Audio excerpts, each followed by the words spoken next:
ہم چلتے چلتے اس دروازے کے قریب آ گئے جہاں سے حشر کا راستہ تھا۔ میں نے صالح سے دریافت کیا، کیا اب ہمیں واپس میدان حشر جانا ہوگا؟ کیوں، کیا وہاں جانے کا شوق ختم ہو گیا؟ اس نے حیرت کے ساتھ پوچھا۔ نہیں، ایسی بات نہیں، میں سوچ رہا تھا کہ یہاں آ گیا ہوں تو اپنے گھر والوں سے مل لوں۔ جب ہم شروع میں یہاں آئے تھے تو تم مجھے براہ راست اوپر لے گئے تھے، اب تو میرے گھر والے امت محمدیہ کے کیمپ میں پہنچ چکے ہوں گے۔ تم انسان اپنے جذبوں کو تہذیب کے لفافے میں ڈال کر دوسروں تک منتقل کرنے کی عادی ہوتے ہو۔ کھل کر کیوں نہیں کہتے کہ اپنی گھر والی کے پاس جانا چاہتے ہو؟ یہ بار بار گھر والوں کے الفاظ کیوں بول رہے ہو؟ صالح نے میری بات پر ہنستے ہوئے تبصرہ کیا تو میں جھپ گیا۔ پھر وہ مسکرا کر بولا، شرماؤ نہیں یار، ہم وہیں چلتے ہیں، یہ خادم تمہاری ہر خواہش پوری کرنے پر مامور ہے۔ ہم جس دنیا میں تھے وہاں راستے، وقت اور مقامات سب کے معنی اور مفہوم بالکل بدل چکے تھے۔ اس لیے صالح کا جملہ ختم ہونے کے ساتھ ہی ہم اس پہاڑ کے قریب پہنچ گئے جس کے ارد گرد تمام نبیوں اور ان کی امتوں کے کیمپ لگے ہوئے تھے۔ شاید میں نے تمہیں پہلی دفعہ یہاں آتے وقت یہ بتایا تھا کہ اس پہاڑ کا نام آراف ہے، اسی کی بلندی پر تم گئے تھے، اور یہ دیکھو امت محمدیہ کا کیمپ قریب آ گیا ہے۔ ہم پہاڑ کے جس حصے میں تھے وہاں اس کا دامن بہت دراز تھا، اس لیے وہاں بہت گنجائش تھی، مگر وہ پورا مقام اس وقت ان گنت لوگوں سے بھرا ہوا تھا۔ پہاڑ کے ارد گرد اس قدر رش شاید کسی اور جگہ نہیں تھا۔ میں نے صالح سے مخاطب ہو کر کہا، لگتا ہے سارے مسلمان یہاں آ گئے ہیں؟ نہیں، بہت کم آئے ہیں، امت محمدیہ کی تعداد بہت زیادہ تھی، اس لیے اس کے مقربین اور صالحین کی تعداد بھی بہت زیادہ ہے، وگرنہ بیشتر مسلمان تو ابھی میدان حشر ہی میں پریشان گھوم رہے ہیں۔ تو میرے زمانے کے مسلمان بھی یہاں ہوں گے؟ بدقسمتی سے تمہارے معاصرین میں بہت کم لوگ یہاں ہیں۔ رسول اللہ صلی اللہ علیہ وسلم کی امت کے ابتدائی حصے کے لوگوں کی بڑی تعداد یہاں موجود ہے، آخری زمانے کے البتہ کم ہی لوگ یہاں آ سکے ہیں۔ تمہارے زمانے میں تو زیادہ تر مسلمان دنیا پرست تھے یا فرقہ پرست، یہ دونوں طرح کے لوگ فی الوقت میدان حشر کی سیر کر رہے ہیں، اس لیے تمہارے جاننے والے یہاں کم ہوں گے۔ جو ہوں گے ان سے تم جنت میں داخلے کے بعد دربار میں مل لینا، یہاں تو صرف ہم تمہارے گھر والوں سے ملا کر تمہاری آنکھیں ٹھنڈی کریں گے اور فوراً واپس لوٹیں گے، خبر نہیں کس وقت حساب کتاب شروع ہو جائے۔ یہ دربار کیا ہے؟ صالح کی گفتگو میں جو چیز ناقابل فہم تھی میں نے اس کے بارے میں دریافت کیا۔ حساب کتاب کے بعد جب تمام اہل جنت جنت میں داخل ہو جائیں گے تو ان کی اللہ تعالیٰ کے ساتھ ایک نشست ہوگی، اس کا نام دربار ہے۔ اس نشست میں تمام اہل جنت کو ان کے مناصب اور مقامات رسمی طور پر تفویض کیے جائیں گے۔ یہ لوگوں کی ان کے رب کے ساتھ ملاقات بھی ہوگی اور مقربین کی عزت افزائی کا موقع بھی ہوگا۔ میں اس سے مزید کچھ اور دریافت کرنا چاہتا تھا مگر گفتگو کرتے ہوئے ہم کیمپ کے کافی نزدیک پہنچ چکے تھے۔ یہ خیموں پر مشتمل ایک وسیع و عریض بستی تھی۔ اس بستی میں لوگوں کے کیمپ مختلف زمانوں کے اعتبار سے تقسیم تھے۔ بعض خیموں کے باہر کھڑے ان کے مالکان آپس میں گفتگو کر رہے تھے۔ یہی مجھے اپنے بہت سے ساتھی اور رفقا نظر آئے جنہوں نے دین کی دعوت میں میرا بھرپور ساتھ دیا تھا۔ ان کو دیکھ کر مجھے اتنی خوشی ہوئی کہ بیان سے باہر ہے۔ یہ وہ لوگ تھے جنہوں نے اپنی جوانیاں، اپنے کیریئر، اپنے خاندان اور اپنی خواہشات کو کبھی سر پر سوار نہیں ہونے دیا تھا۔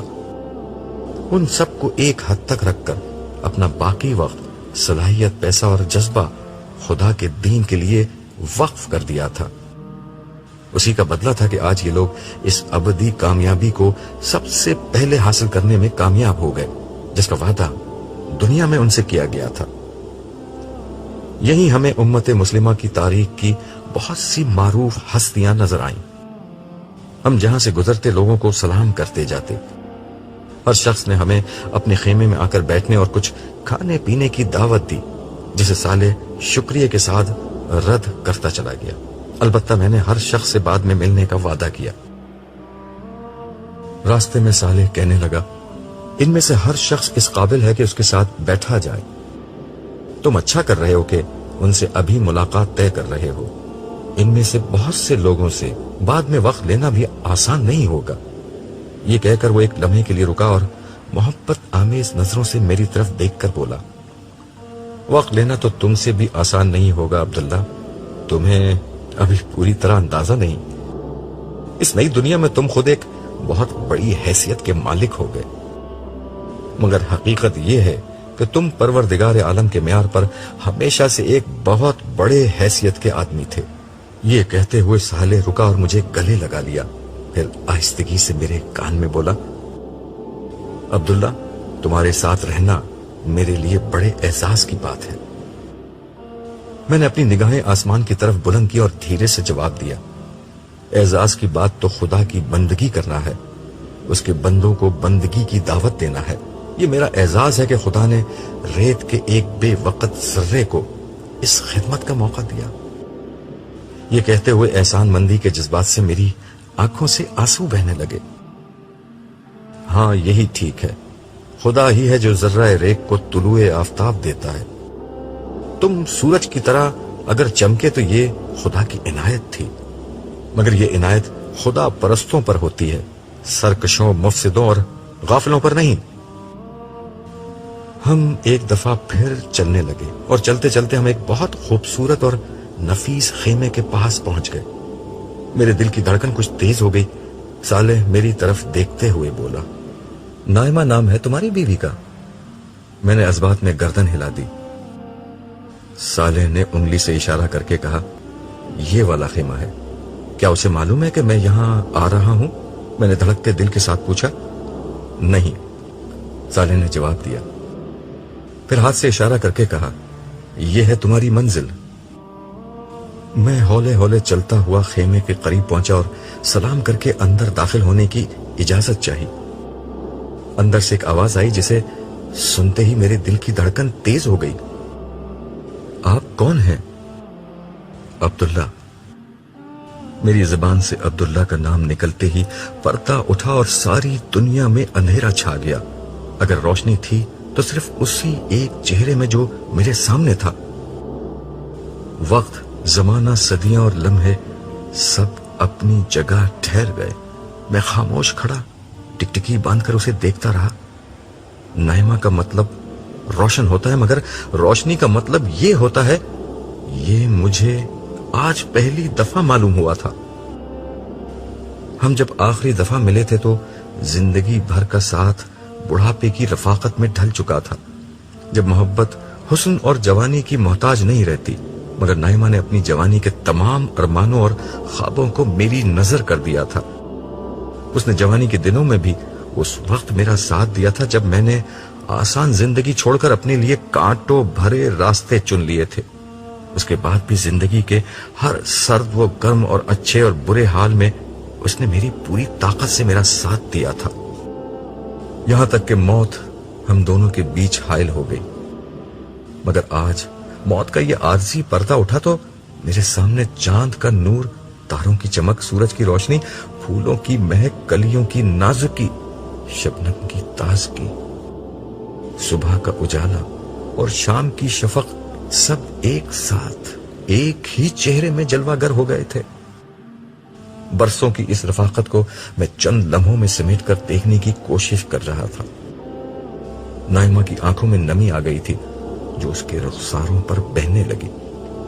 میں نے ہاتھ بڑھا کر اس کے رخساروں سے نمی پونچھی اور اس کے ہاتھوں کو اپنے ہاتھوں میں لے کر کہا، میں نے کہا تھا نا، تھوڑا سا انتظار، تھوڑا سا صبر، یہ جنگ ہم ہی جیتیں گے. میں نے کب آپ کی بات کا یقین نہیں کیا تھا، اور اب تو میرا یقین حقیقت میں بدل چکا ہے. مجھے تو بس ایسا لگ رہا ہے کہ آپ کچھ دیر کے لیے گھر سے باہر گئے تھے اور پھر آ گئے. ہم نے تھوڑا سا صبر کیا اور بہت بڑی جنگ جیت لی. ہمیں جیتنا ہی تھا نائمہ، اللہ نہیں ہارتا، اللہ والے بھی نہیں ہارتے۔ وہ دنیا میں پیچھے رہ سکتے ہیں مگر آخرت میں ہمیشہ سب سے آگے ہوتے ہیں۔ اور اب؟ نائمہ نے سوال کرتے ہوئے آنکھیں بند کر لی۔ شاید وہ تخیل کی آنکھ سے جنت کی اس دنیا کا تصور کر رہی تھی جو اب شروع ہونے والی تھی۔ ہم نے خدا کا پیغام عام کرنے کے لیے اپنی فانی زندگی لگا دی اور اب بدلے میں خدا جنت کی ابدی زندگی کی کامیابی ہمیں دے گا۔ یہ کہتے ہوئے میں نے آنکھیں بند کر لی۔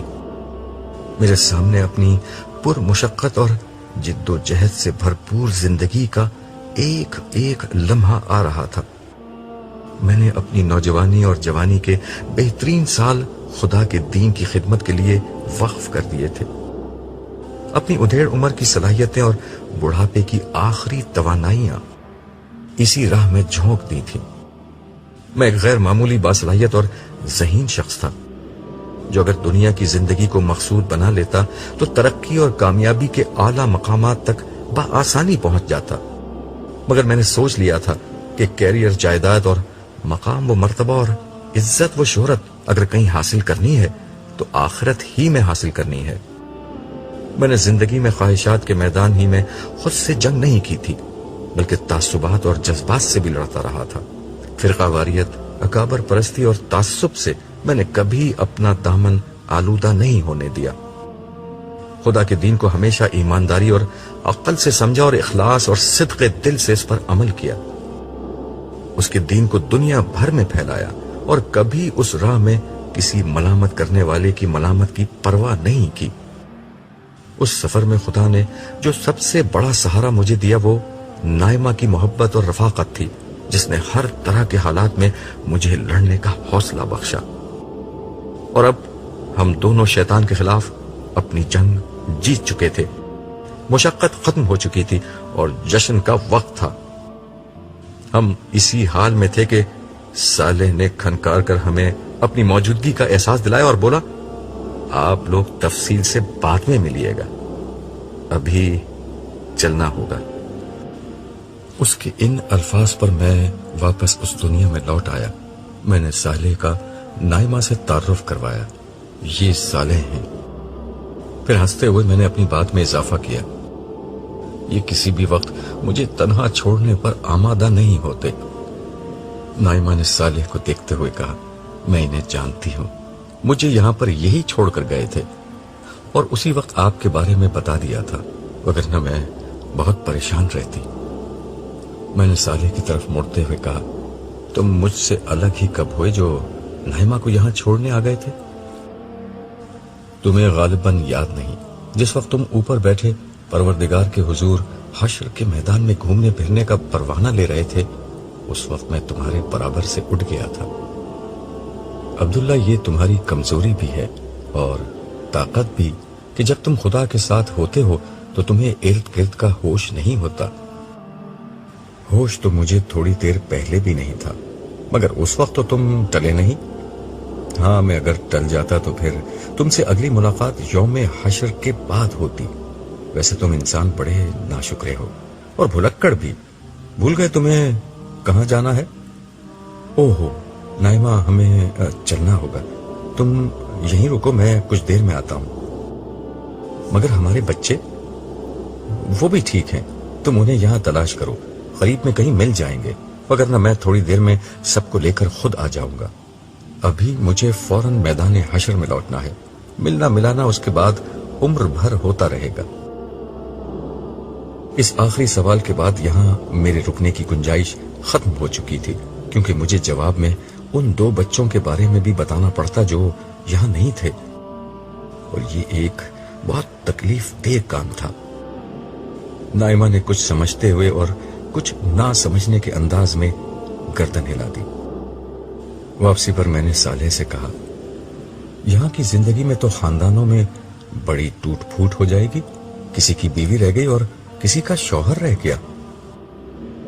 ہاں، یہ سب تو ہوگا، آگے بڑھنے کا موقع تو وہ دنیا تھی جو گزر گئی، یہاں تو جو پیچھے رہ گیا سو رہ گیا، لیکن یہاں کوئی تنہا نہیں ہوگا۔ رہ جانے والوں کے انتظار میں